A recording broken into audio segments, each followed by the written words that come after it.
Greetings, River Lady here, and I would like you to meet my early morning meditation group. They help to keep me centered.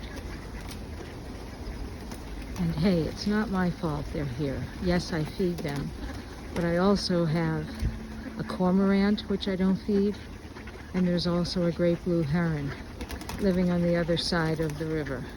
So don't blame me.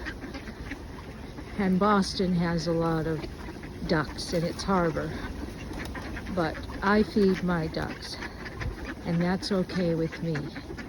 It brings me joy, and it helps me to meditate.